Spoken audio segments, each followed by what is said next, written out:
Հիմա մեր մեջ Քրիստոսի օրինակով մենք պետք է ինչպես Քրիստոսի մեջ հոգին ու մարմինը աստվածությունն ու մարդեղությունը կատարյալ միությամբ էին,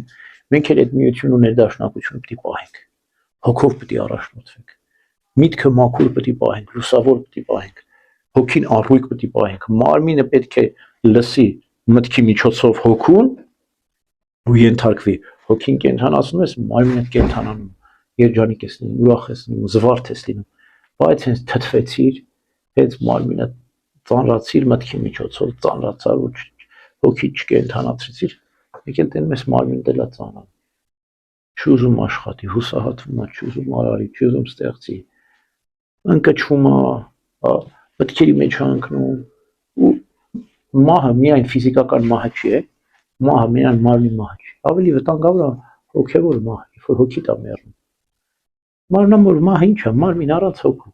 բայց հոգևոր մահը դա հավիտենական մահը։ Պողոս առաքյալն ասում արդարները կյանքից կյանք կանգնել են, մեղավորները մահից մահ։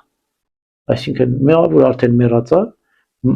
հոգևոր մահվանից անցնում է մարմնավոր մահ։ Իսկ արդարը ողջ է,